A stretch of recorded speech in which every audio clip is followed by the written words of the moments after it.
En résumé de la partie 1, la majorité des groupes à l'éducation des adultes sont ouverts, multiniveaux, les élèves ont entre 16 et 24 ans et un bon nombre d'entre eux ont soit des difficultés ou des troubles d'apprentissage. À partir de ces données, comment pouvons-nous faciliter l'intégration des situations d'apprentissage dans nos cours? Tout commence avec vos élèves. Présentez-leur des situations d'apprentissage signifiantes en lien avec leurs intérêts et préoccupations et en utilisant des outils de leur quotidien.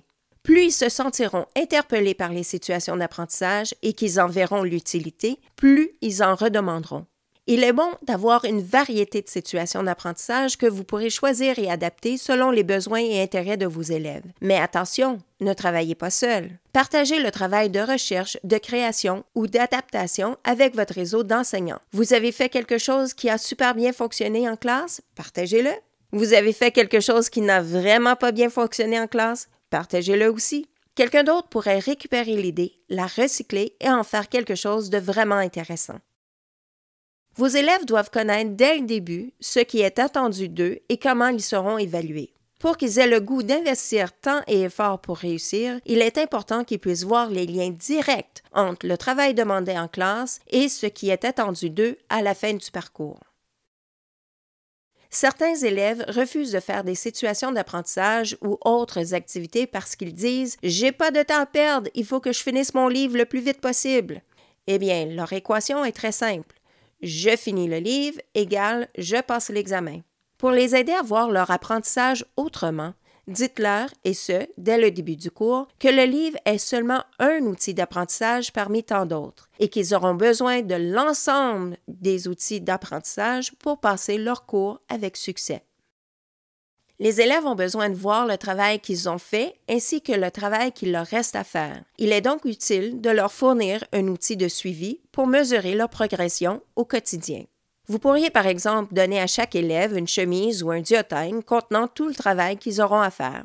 En classe, vous pourriez aussi décider d'utiliser une couleur spécifique de chemise pour chaque niveau. Ceci vous aidera à identifier rapidement le niveau de votre élève lors des travaux de groupe et les élèves, eux, pourront facilement identifier à qui ils peuvent demander de l'aide si vous êtes déjà occupé avec quelqu'un d'autre.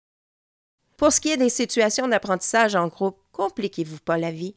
Commencez avec des situations d'apprentissage plus courtes qui peuvent être complétées dans un bloc de 2 ou 3 heures selon la structure en place. Pour ce qui est des situations d'apprentissage individuelles ou en équipe, elles peuvent être un peu plus longues, mais assurez-vous de mettre une limite de temps. Pour les classes multiniveaux, il est possible d'adapter la même SA pour différents niveaux. Vous pouvez par exemple modifier la problématique, changer la production finale, élaguer ou ajouter certaines tâches, et voilà, le tour est joué. Vous venez de créer une situation d'apprentissage multiniveau dont toute votre classe pourra bénéficier. Bien connaître la situation d'apprentissage vous aidera à mieux la piloter. C'est donc une bonne idée de la faire vous-même avant de la donner à vos élèves. Ceci vous permettra de voir, par exemple, s'il y a des outils spécifiques qui ont besoin d'être expliqués, si tous les liens fonctionnent, s'ils auront besoin d'un endroit privé pour pratiquer leur présentation, ou si vous devez prévoir un moment pour qu'ils aient une discussion de groupe, etc. Voici quelques conseils partagés par les Super Samuel dans le sondage provincial. Partagez ce que vous trouvez, découvrez, créez et observez avec votre réseau d'enseignants. Connaissez bien votre programme d'études. Ceci vous sera utile pour faire l'apprentissage différencié ainsi que pour adapter les situations d'apprentissage pour les groupes multiniveaux. Clarifiez avec vos élèves dès le début le but de la situation d'apprentissage et vos attentes. Trouvez-vous des aides techno parmi vos élèves. Vous serez ainsi libéré pour aider les élèves ayant d'autres besoins. Passez à l'action. N'attendez pas nécessairement que toutes les conditions idéales soient parfaitement alignées pour le faire.